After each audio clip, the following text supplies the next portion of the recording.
There it is. Looks like it's working. Cool. Hi, I'm Ben Furman, And I'm Nate Blyton. and this is Patch In, the show from SoundNotion.tv dedicated to the wonderful world of electroacoustic music. Let's start with some news. So, Ableton 10 is finally out. Yay! In addition to all of the stuff about new devices, new Max for Live stuff, new improvements to the workflow, which actually are really kind of nice.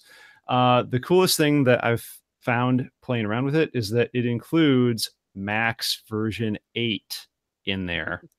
So if you want to try Max version 8 and you have Ableton Suite, just open up a Max for Live device in there and have fun patching. Thus far, I have yet to crash it, but give it time. Exactly.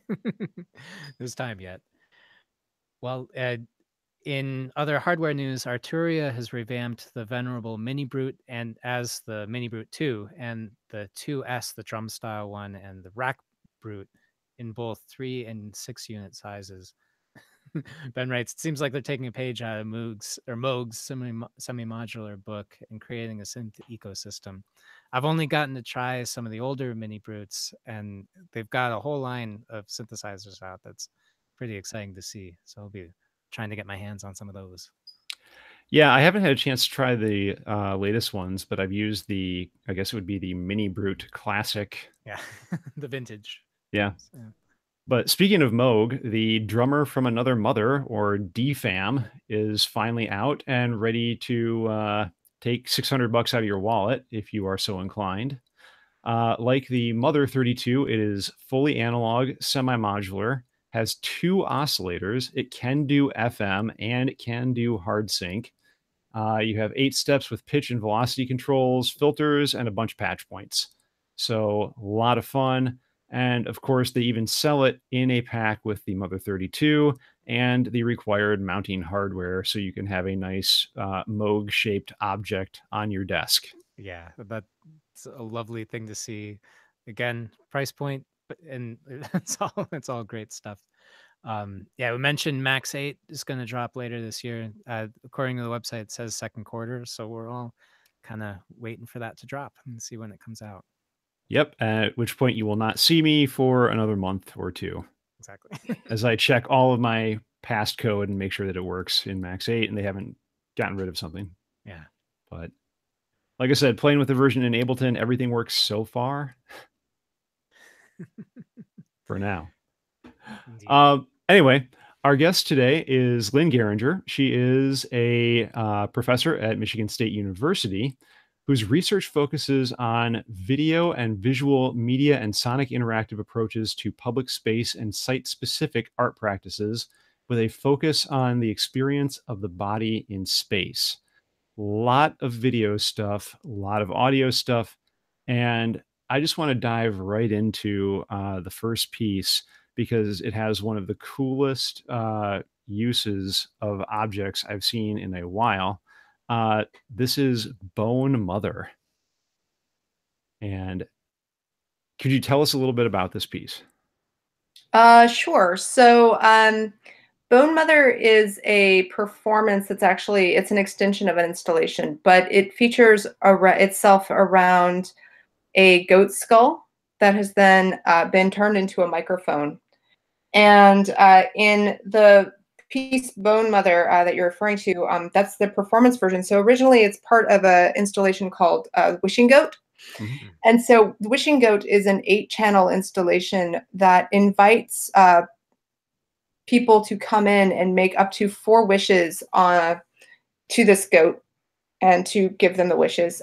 There's specific rules. You have to ask for things that you can't wish from regret. Like you can't say, "Oh, I wish this had happened." You have to say, "I will pass my exam tomorrow," or "I would like to pass my exam tomorrow," or "I wish I will pass my exam," or whichever phrasing you want to go with.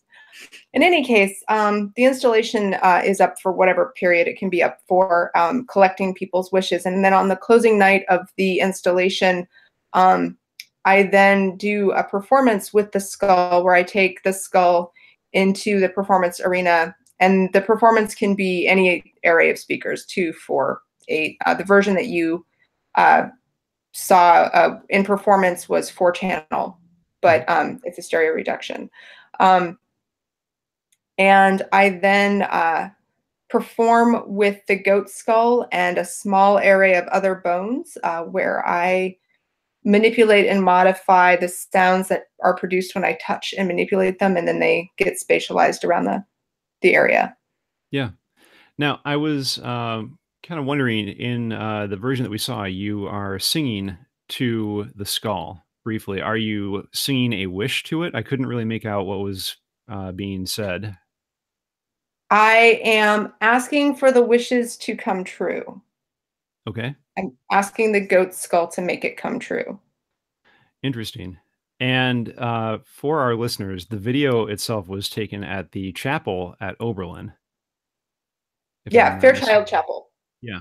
So that kind of leads into an interesting idea of ritual and sort of music as performance and performance art. Was that a conscious decision, or did that just happen because it was performed at Fairchild Chapel? No, it's definitely a conscious decision. The larger body of work that piece sits within, I never just make one piece. It always lives within a family or series of pieces. And that's an ongoing series that isn't completed yet. But within that series, I'm really thinking about how ritual can be used as a mode of resistance to political institutions and other institutions in power.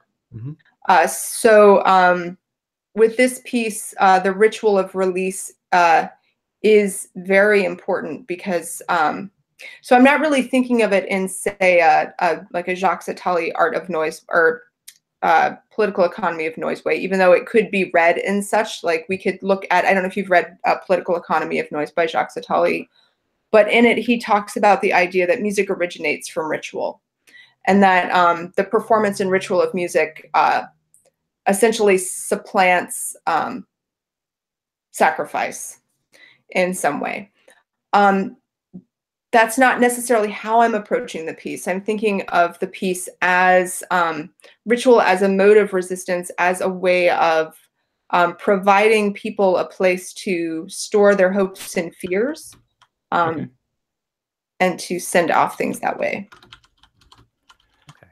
That seems extremely timely, given the political situation that we find ourselves in 2018 and 2017 and 2016.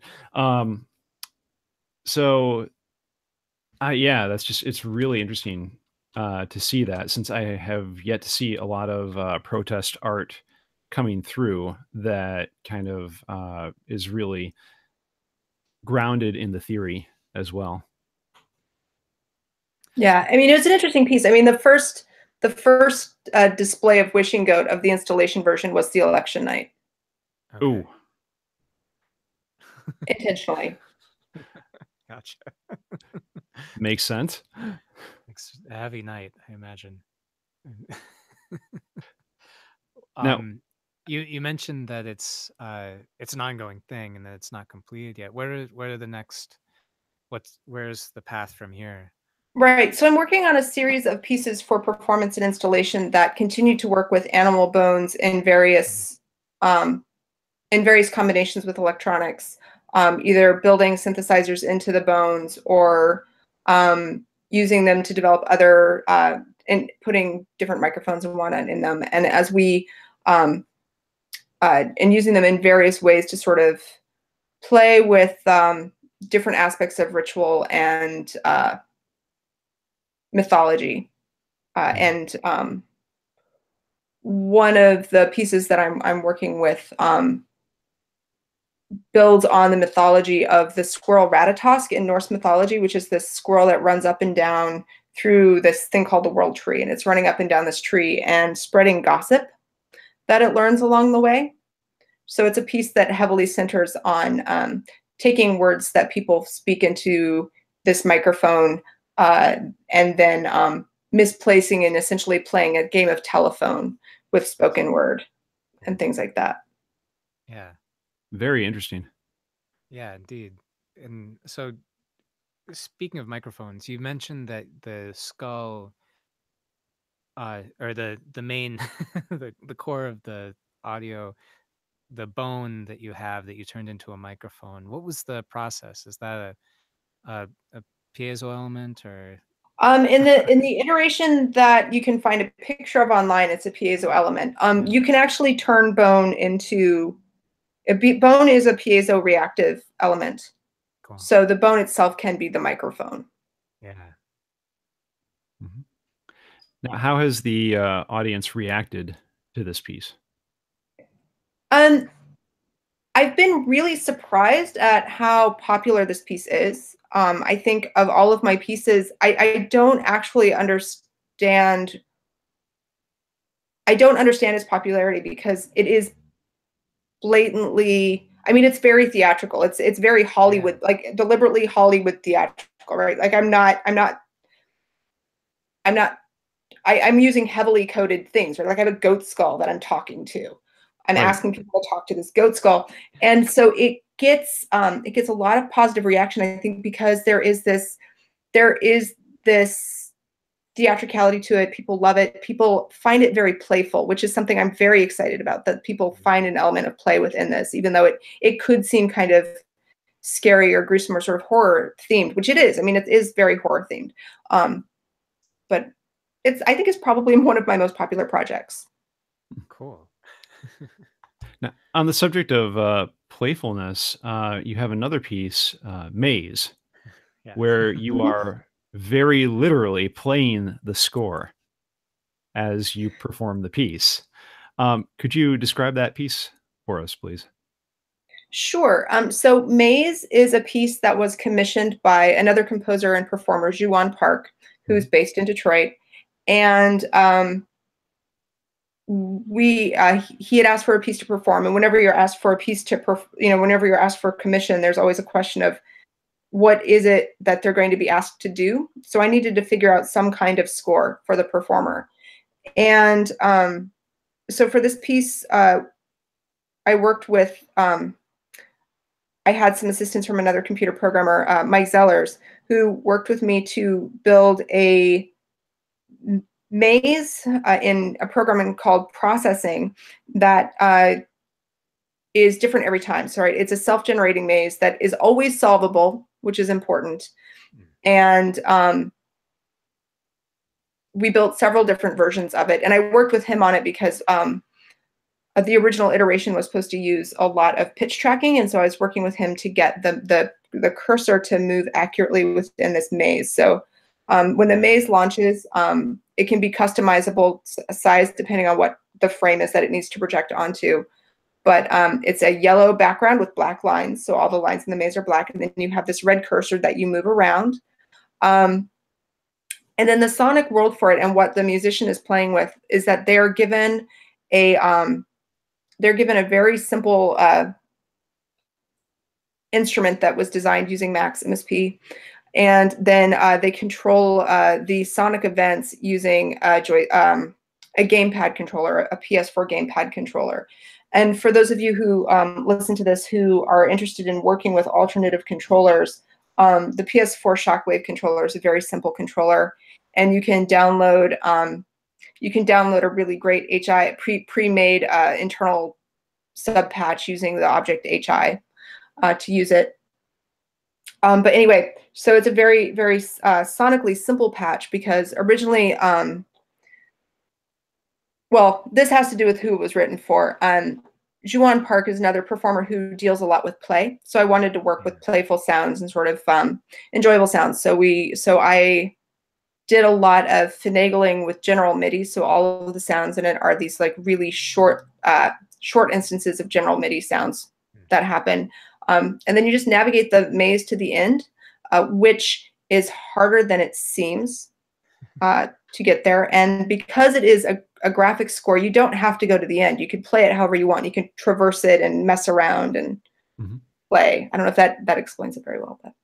Yeah. One question I had about this watching the performance is something in the programming deliberately pushing back against the direction the player is trying to go in every once in a while? Because there were times when it looked like following the axis tracking in Max, that the performer was trying to go one way and ended up going another way. Yeah, so there is some resistance. Well, so it's a complicated scenario. So what happens in it and what makes it a difficult piece to play, and the resistance that happens when you watch, if you go to the YouTube site, you'll see a very clean start to finish run because the performer rehearsed it a lot before they made the recording. But what happens is that the way that the mapping is done is that the paddles for the game controller only extend in MIDI frequency from 1 to 127. So you can only, or 0 to 127. So you can only move up to 128 place values at any point. So if you like me, are a habitual video gamer who just mashes the controller all the way to the end and holds it there, the computer gets a trigger of 127 and then it stops, right? So these little you have to learn to play with little micro movements. So if you're a bad gamer without any finesse, you're going to get stuck and it's not going to work. And you have to like sort of fiddle back and forth to get it to play well. The other problem is that one thumb controls left and right and the other thumb controls up and down. So you have to have this like autonomous movement that also gets a little bit confusing in your head when you're playing. Okay. So it's kind of like controlling an old school Etch-a-Sketch in a way. Absolutely. I mean, being a terrible gamer like you described, I could only imagine what the results would be if I tried to play that. It would just be 127 and scene. Yeah, exactly. I mean, same here. I haven't used, I can't remember what they're called, the dual joysticks or dual shock thing or something, but yeah. Analog sticks. Yeah, analog sticks. Yeah. It's neat to see the interface, and it's great to hear that the built or the patch or the object or whatever in Max is so simple to get going. So for our listeners, the video that's available on YouTube of a performance of Ju-on Park doing this piece includes on the right, you see a graphic of the maze as it's going. It's the processing window. On the left is the Max window with the interface, and it gives you a visual of what's going on with the sticks. There's also a little pink bar or magenta bar at the bottom. What does that represent? So the magenta bar. So on the game controller. So what you don't it doesn't necessarily affect gameplay, but if you want to change the sound that you have, there's bunches of buttons on a controller, right? So on one of these controllers, you have 12 potential programmable buttons, right? And so the pink bar that's at the bottom, which would be the mouth in this, the way that the patch looks, you have like these keyboard eyelashes and like these eyes that roll around, which represent the X and Y axis of the two sticks. Yeah. The pink little mouth that opens and closes occasionally, and it opens and closes from left to right, which is really weird.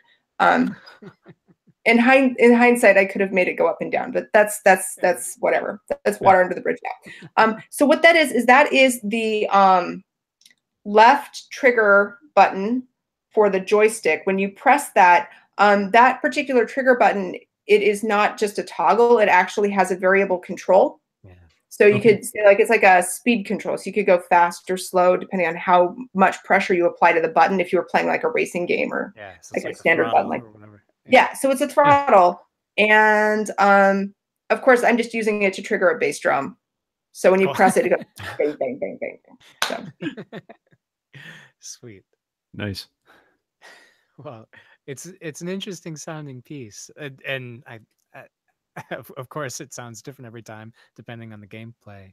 Mm-hmm. What's the availability of people to be able to try this? Is that or like how is this just for Ju-on Park, or would? Oh no, this is a piece. This is a piece I'd be happy for anyone to try. Okay, cool. And it's something that, aside from the incredible difficulty of actually playing the game because of the way that I mapped the controller, I do think that this is both a game and a piece that would be open to anyone who can use a joystick can play this game, right? Like this doesn't require musical virtuosity to play, or musical knowledge for that matter. But could have musical results. Yeah, absolutely.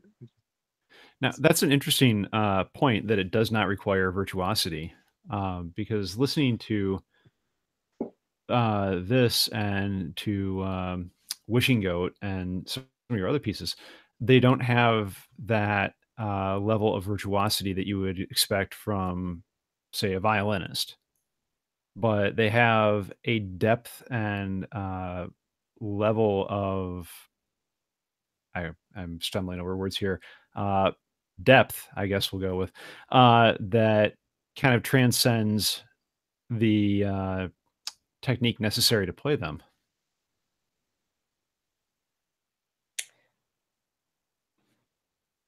So I guess I'm curious what you mean by virtuosity in this and what you're thinking about when you contemplate ideas of virtuosity in electronic music.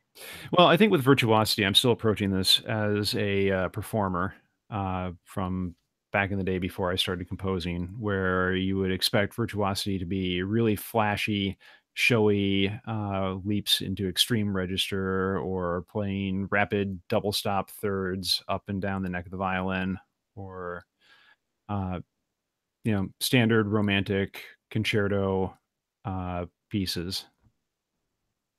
Right. So the idea that virtuosity is linked to physical athletic prowess as opposed to listening or musicality.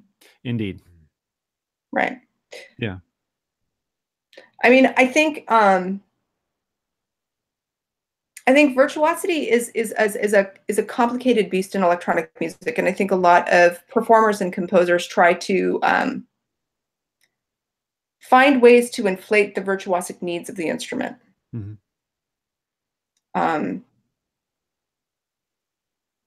Yeah. Yeah, I suppose what I'm trying to say is that your pieces encourage a different type of listening that requires going beyond the surface level. Oh yeah, I can understand that. Yeah. I think I when I work, I really like to work in ideas that well, that's kind of just it. Like I work in ideas. Mm-hmm. I'm invested in communicating thoughts and ideas and questions more than I am worried about matching up to an aesthetic demand out beyond that.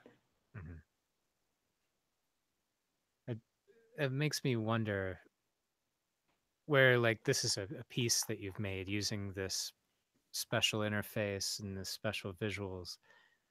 Like what an etude would look like for that that instrument, as where you some and well with that, the maze piece. Yeah, like I think in some ways it is an etude, where it's about building the technical facility with that. Yeah, once you, I mean, the amount of practice it takes to learn how to play that maze is actually kind of astonishing. Well, I'm intrigued to try now at this point. Yeah. Yeah, it's wild. And it's cool to see the video, and it is a charming face, as you say. The interface for the Max side of it. Yeah, that's great.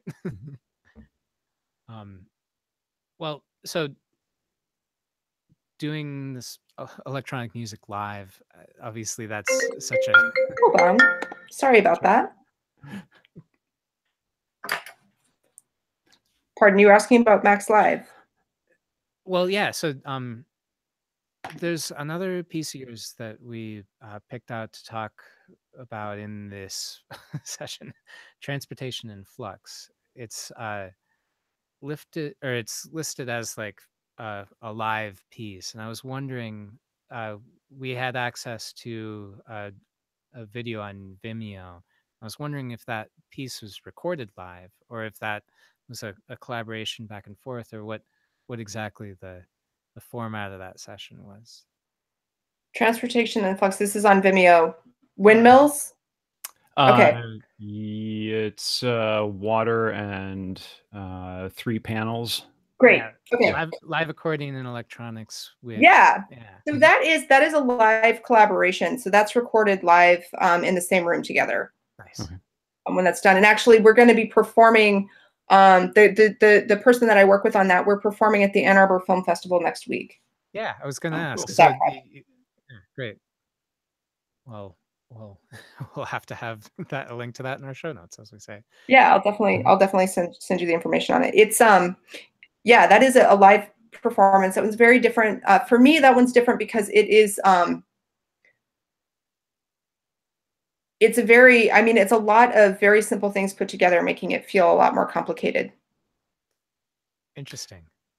Yeah, it seems very centered on the idea of loops in particular. Yeah, I mean, it is. I mean, most electronic music is. Mm-hmm. But how much of that looping is performed by you and how much is performed by the computer? You mean like me making repetitive gestures on the accordion? Yes. Or, I mean, the way that it works is that I play gestures in and then I layer loops and then I play over it. Mm-hmm. And then continually like exchange and change out loops over time. Cool. Okay. It's the exchanging part that I was hearing. Yeah. Yeah. Great. The other question I had about this, the visuals in the clip on Vimeo is pretty interesting. I was wondering if there was any kind of data relationship between, if you were in the same room or if it was just you watching and listening to each other. It is definitely listening and watching to each other. We take visual and auditory cues from each other constantly. So I have to watch the video screen. They have to listen to the sound, and we're feeding ideas and information back and forth through that play. There's certain things that, so in essence, as the performer in this, I treat it a lot like a score, and the video person is also responding in kind. We aren't syncing up. I mean, we're using a software called Resolume, which you can sync up through, say, like Ableton and have like exact cueing, but we aren't doing that. This is all live mixed, live recontextualization. Yeah, it's so analog, right?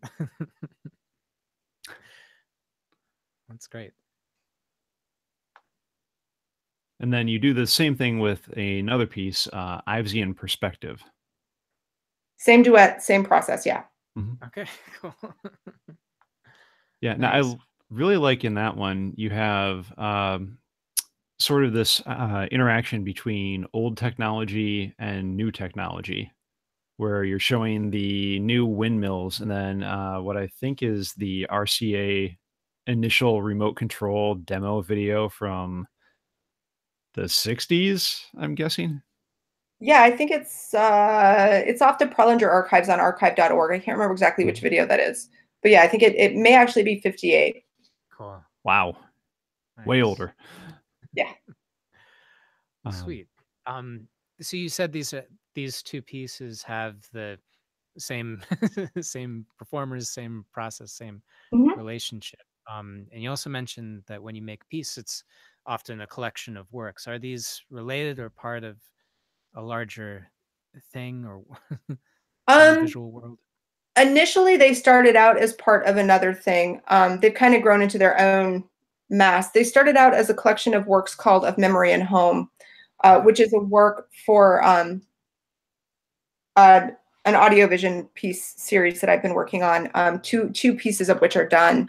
And it is a film series that, well, the films for screening are complete, and these are films that were created over 3 years, dealing specifically with ideas of how we conceptualize and think about memory, and ideas of home. So the primary sort of crux of this is that it is looking at the ways that it's an abstract, well, it's an experimental film. So there's no narrative, there's no it's much more about sort of like form and formal manipulation of video and music together. um, where I'm looking at the ways that nation and national identity construct how we think about home and place. Um, and taking those ideas and then weaving them into a notion of these as very deeply personal ideas that we have to deal with in various ways. And so to do that, I have a lot of imagery of artifacts that are in the British Museum and combine them with videos from the area that I grew up in and images of my family and my home that I grew up in and things like that, and assembling them all together in these collage formats. Yeah. And then writing and composing all of the music to go along with that. So that's one stage. The second stage is an installation work that involves a projection of videos onto large sculptures of plastic houses, so almost like Monopoly houses. And so the projections go onto there, and then when you get closer to these houses, you listen to collections of stories of people who are in hospice. So you listen to these intimate stories about these profound, now past experiences of people. And then this would the Ivesian piece and Transportation of Flux was originally me taking all of this material because I built a lot of I built and designed a lot of custom video filters for the video project itself. So like writing code and processing to do frame by frame analyses of images and contextualization that way, and like imaging it by handwork through coding. I wanted to find a way to perform these pieces, like find a way to turn this into a performance thing. And that performance thing just became this other event. Cool. Wow. It's neat to hear, like, so what I was able to experience was the short Vimeo clips, and it's neat to hear about the, I guess, all the background with the seemingly deeply personal relationship with it, including clips from family and home and the folks in hospice care. And I'm so easily gravitating toward the technical thing of like, oh, well, how do you build the software and processing and stuff too? Is for that kind of building different kind of video processes, is processing a tool that you use a lot for that, or is there something else that you? It's a tool that I use a lot. It's not the best tool out there. Yeah. It's a tool that I use because I can use it and it's cheap in that, you know, it's no money. It's shareware, so you can spend what you can afford. Yeah. Cool. I can definitely understand that. Yeah. I mean, there are definitely better tools out there, but for what I'm doing, I really, in my film work, I started out as a 16mm filmmaker, so I really think about frame to frame relationship. And what I like about processing is that it affords me what I consider a luxury of having to think about each frame individually and then compiling it, because the processing that I'm due to it takes a frame by frame snapshot and does a processing per each frame. So I have to build each frame by hand. So yeah. Ooh. That's very different than like what you can do in Gem with PD and stuff. Yeah, totally. And like you know, Resolume, which is the software that I've settled on for this performance thing, it's like definitely not doing that and that. That's just Ableton for video. Okay, gotcha. Resolume. Yeah, Ben and I are both writing that down right now because I have never used that before. What's that like to work with? Indeed. I mean, it really is Ableton for video. It's what you do is you get like tracks set up of video that you can set up, and you get a grid-like system that you can upload different video files in, and you can select each one, and they just do these little micro loops, or however big the loop is, whatever time frame you put up there. Unlike Ableton, you're not locked into a groove, right? Right. Yeah, okay. But so like you put in a 1 minute video file, and it's going to loop back on that 1 minute, you know, continually until you trigger something else. You can customize it to different MIDI interfaces, or probably anything that can send in a signal, right? Like you could always send it through OSC if you're not dealing with MIDI, and then translate it to MIDI that way. But you can map any MIDI device to it. And I say that like anyone is just going to go do that. But I mean,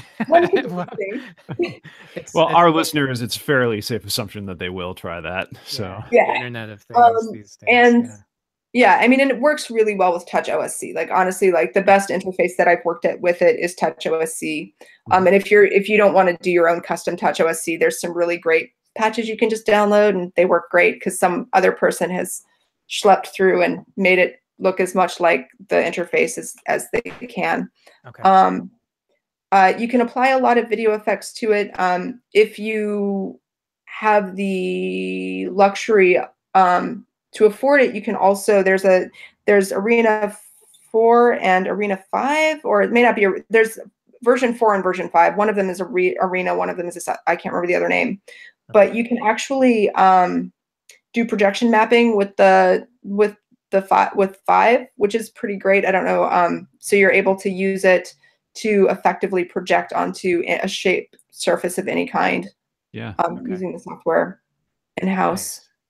And if you're a beat-driven person, which my work isn't terribly beat-driven, I'm thinking about doing some experiments, just sending it silent triggers. But you can actually have it sync to the clock of whatever MIDI software you're using. It works seamlessly with Ableton, like it's integrated with Ableton. So it can have an internal word clock where triggers happen in your video automatically based off of this. So if you looked at the demo, you would see these like pulsating lines that would just blink at you in time with whatever signal it's getting. So it would be completely word clock synced. Nice. Very cool.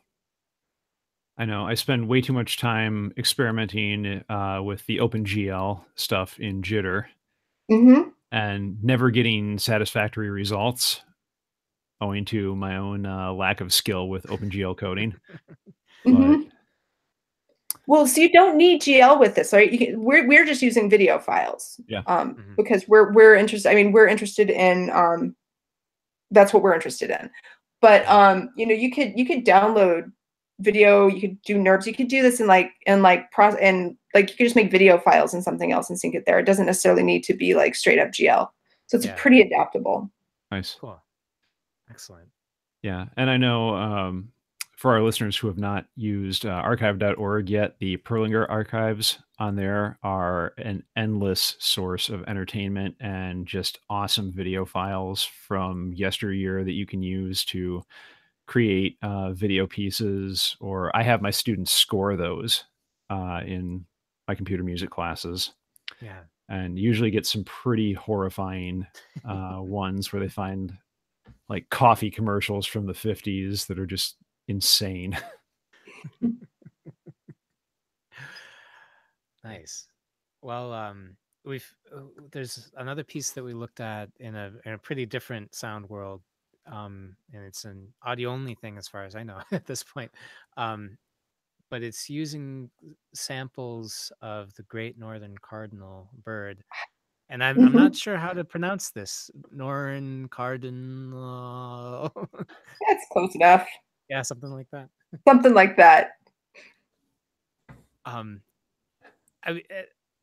really enjoyed this, and it's a 3-ish minute piece, and it seems to have such a nice ending, and it gets so many different sounds out of this. I don't know if it was one sample or a collection of samples, but these bird sounds, yeah, it's pretty cool. What was the process that you went through in making this piece?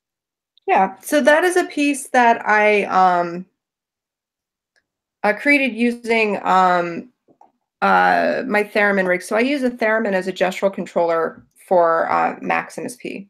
And so in that piece, I'm using my theremin to do granular synthesis. And I have one antenna is dealing with like one parameter, and the other one is dealing with like grain size. And so I'm essentially using gesture to manipulate one sample. And with that piece, I'm only using one sample, and I'm right. I don't think that with that rig, sometimes I record in live over in real time, like say like other instruments that I'm performing with or whatever. So it's an instrument I've designed for improvisation primarily. Gotcha. But in that version, it's just the one sample that I'm processing over time with this instrument. Okay. Okay. Interesting. And any particular reason why you used the Great Northern Cardinal? It's one of my favorite sounds from the Cornell Sound Archive. That's really just it. I just think it sounds good granulated, and it makes good. What I like about that sample in particular is that pitch shifted down many octaves. It sounds like a crow. Yeah. Yeah. We hear that pretty distinctly at one point. That's nice. Yeah. So it's kind of an amazing bird call for that reason. Cool. Yeah. Well, so the title, I guess, makes sense with chopping up the words Great Northern Cardinal and granulating the letters and what you might come up with. Is that kind of what's going on there? Yeah, pretty much. It was like I needed a title. Yeah. So I might as well just have it be what it is. Well, it was definitely fun inserting that into the show notes and watching Microsoft Word completely lose its mind on spell checking it. It's important to have all the exact right number of extra letters. Yeah, I think it's 4, 3, 2, 2, 1, something like that. That's exciting. I haven't counted it out yet, actually. Huh. I'm totally guessing right now. Yeah. I hope that it's that precise. Yeah. Yeah. Well, so since you mentioned this this piece you made with a specific sound but using that as the input to an instrument that you have, would you ever consider like so we were able to listen to this as a piece of audio that's preset. Would you ever consider releasing this as like a score of instructions and with the audio file for somebody else to do with their Theremin Max rig? So possibly. I don't think it would come out the same. Yeah. Right. And I'm not worried about that. Right. Like in terms of like directions, I do have a particular method of scoring for the theremin that I use for this patch. So that when I'm thinking about scoring, especially with something like this, I'm never looking for exact sonic reproduction is not my interest in that, right? Like there's other ideas that I have. So yeah, so that is totally something someone else could have. If they were so inclined to want to play something similar to it, I could easily map that out. Though it wouldn't be precise just because it's not how I work. Yeah, it wouldn't sound exactly the same, but it would be the same piece if you Right. Yeah. Well, kind of a cage type score. Yeah. Yeah. Oh, cool. So you mentioned that you often work in bundles of pieces or sound worlds. Is this part of another larger thing, or is it related to other work that you're doing? This piece, not as much. I've been playing theremin in this way since 2003. Cool. So it's kind of just and it's kind of weird. Like it is the one thing that just sort of lives on its own, and it was born of a mistake, and it has just become what I do. So with this, it tends to be it's the instrument that I use for improvisation. So whenever I'm called to improvise, especially with acoustic performers, this is what I use because I'm able to record them on the fly and process and have like call and response in a way I can't with my other electronic instruments. Nice. I would jokingly say that's why I still play viola. It's just kind of how it happened. Yeah. That's cool. Yeah. And since 2003, like, is it the same theremin? I know that technology has changed, or the prevalence of theremins has changed a lot since then. Yeah. Well, when I first started out, I was using custom built, like I built my own theremins when I started out. In 2011, I broke down and finally bought a Moog because I just they're back and yeah, they're back, and when it's broke, I can mail it away and someone else can fix it. Yeah. I really have gotten into not repairing my own gear all the time. I really shudder to think what would happen if I tried to repair any of my own gear. And, you know, would I put the screwdriver through my hand, or would I just set something on fire with a soldering iron? Yeah. Yeah. You only do that once. That's right. Very true. And then you learn the phone number of the repair people. Yeah. Yeah. Exactly. But yeah, I mean, I do still design a lot of my own instruments. It's just with the theremin, building my own, I wound up spending more time repairing it before a show than sound checking. So yeah. I mean, and I imagine like the goat skull microphone in the first piece that we talked about, like, does that have a certain amount of maintenance that you have to do? Just making sure that the wires are still connected. Pretty much that's it. It's pretty easy. I mean, it's like maintaining any other like piezo driven mic. Yeah. 2 points of connection, which do come unconnected, right? Like that happens. Yeah. Yeah, that's always been my experience with piezos. Yeah. Is just have a lot of adhesive nearby. Yeah, indeed. Well, so you mentioned that there's the film festival next week that your piece is in. Is there anything else that you're like currently working on for upcoming festivals or other other projects or plugs or anything? Not really. I mean, like basically right now the biggest thing is finishing up the Menagerie project, so the extension of the goat skull and the other pieces, that the auxiliary pieces that go along with that piece. In the end, that's going to be, you know, a 4 or 5 room installation work. So there's a lot of pieces to do in that. So my main focus has been there right now. Yeah. Whoa. I imagine. The video that we were able to see of the performance in the chapel was it. According to the notes, it's put together by like workers there, and that must be pretty nice. Yeah. To not have to take charge of the camera work and all the other things. In a big, it sounds like a pretty expansive installation work with different elements. What will the documentation be like of that, or do you have anything in mind, or is that?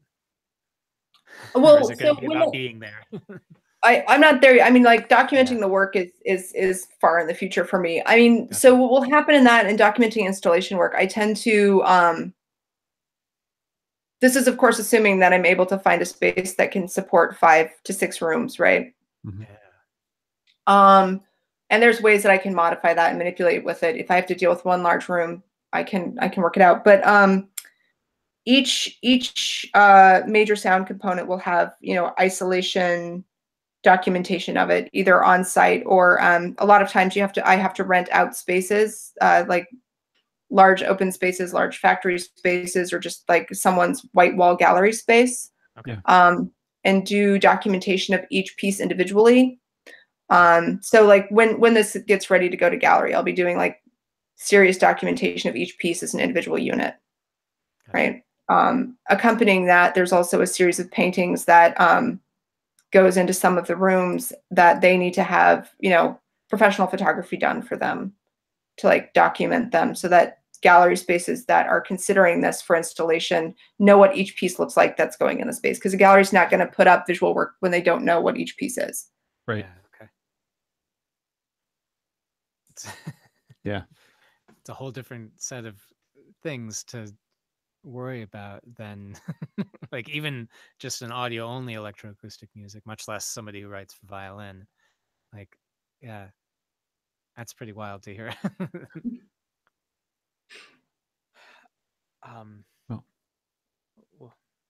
Well, do you have so I guess we're in the middle of a semester too, and you're a professor. Yeah. So there's that, I'm sure. Yeah. Yep. But where can people find your music and upcoming performances? So the best places to find things about me, I do have a website, which is www.lynnegeringer.com, and it will automatically direct you forward to a opening page. That's where most of that will be posted. The other place to find me would be on Twitter. I almost always, well, in between other posts, because it's Twitter, I always post about concerts there. And in terms of releases, there's a couple of different labels that I currently work with. There's Vox Flores, which has my most recent release, Gloss. And then there is Pan E Roses, which is PANYROSES, which has a release of mine, and both of them very well might have music of mine in the near future. So those are the, and then also for my own self-release work, I have an album available on Bandcamp. Nice. Very cool. Yeah. We'll have links to each of these in the show notes after we do the episode. It's nice to see on your website the nice picture of Ju-won Park at his desk, perhaps practicing. Yep, that was the test run. Yeah. It's like before we did the show, Ben and I were talking about playing video games at the desk during office hours as nobody comes in. It looks like it's a picture of him doing that too. Yeah. Pretty awesome. Well, yeah, I was telling Nate about my conquest of the latest Zelda game solely during office hours. So yeah, brilliant. But there are other things that I do occasionally do during office hours, like actually work for our 2-minute challenge, which Nate is giving me the look of, guess what I get to do this month? Well, and it's, to me, it's really, guess what you get to do this month, because you actually get to play with these things all the time. But yeah, so what are you talking about this month, Ben? Well, I'm going to take a topic that we have not discussed before and do a very brief history of the Eurorack. Yeah, and I personally don't own any Eurorack stuff yet, and I keep almost tipping and getting into that platform.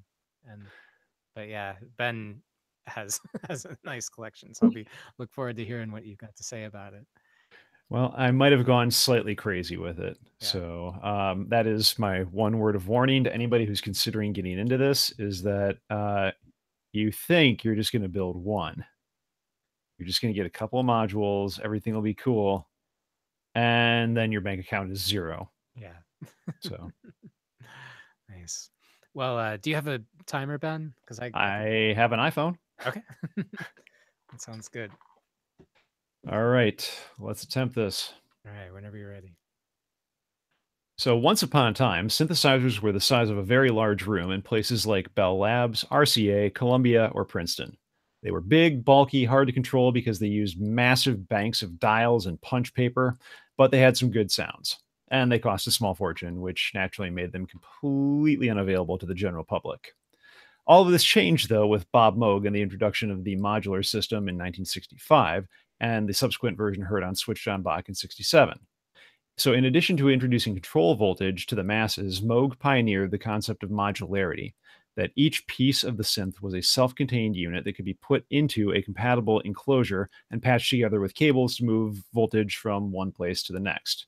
They were still expensive, but they were coming down in price. So fast forward to 1997, most synth makers have switched from modular to smaller self-contained units, and the introduction of the Yamaha DX7 in 1983 has turned everybody on to FM, digital synthesis, and MIDI. Soft synths are taking a huge dent out of the hardware market, but generally sound cold and sterile, while the few remaining analog synth makers are still way too expensive and locked into non-expandable unit formats.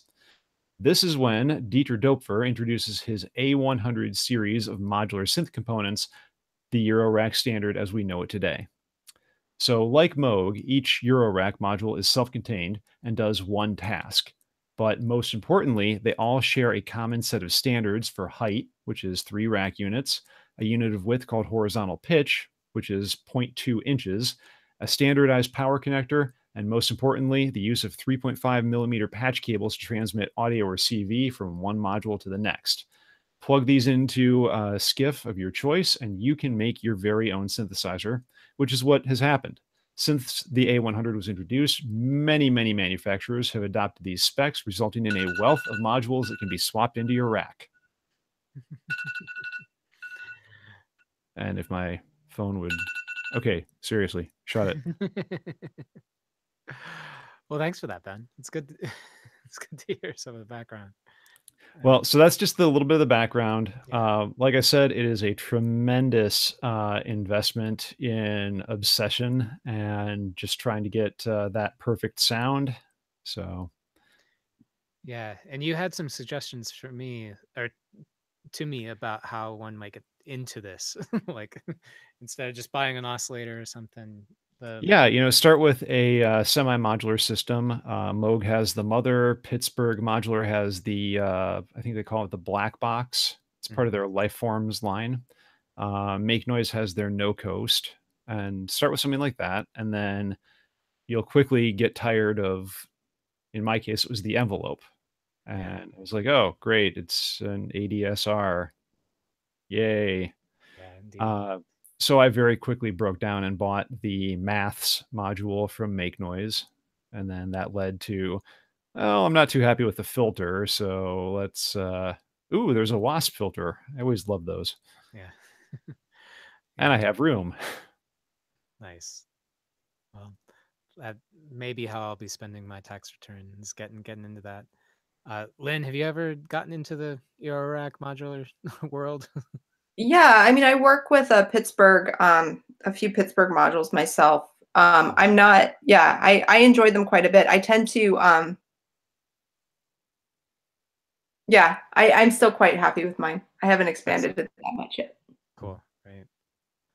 Actually, both of the releases on Vox Floras and the Panty Roses are all almost exclusively, well, not, I shouldn't say exclusively, they're largely influenced by modular and some other instruments I built, like one that uses streetlights for input and things like that. Oh, cool. Nice. Streetlights for input. Could we hear a little bit Yeah, about we that? did not talk about the streetlight. Well, that's okay. That's okay. Yeah, nice. That's brilliant. Literally. Yeah.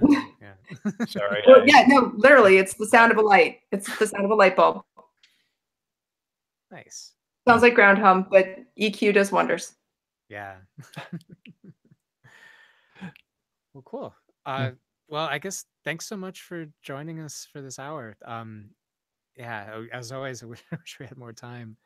Do you have any last plugs before we go, of anything's coming up? I know we've got the film festival next week. Yeah, unfortunately, that's the only recent, like, I don't have anything happening locally until yeah, that's the last local thing that I immediately have planned that I can think of right now. Otherwise, there should be another release happening this year whenever I get done with it. Okay. Well, we will enthusiastically wait for that to happen. Well, thanks so much. It's been wonderful to hear some of your work. And yeah, I guess this has been another month of Patchin.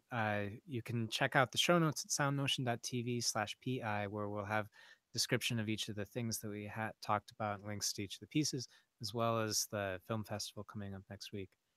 Yeah, you can support our show and the other shows on the soundnotion.tv network there too. There's a little place to donate. You can like us in the iTunes store and however you get your podcasts. Yeah, my name's Nate Blyton. I'm Ben Furman. We'll see you next month.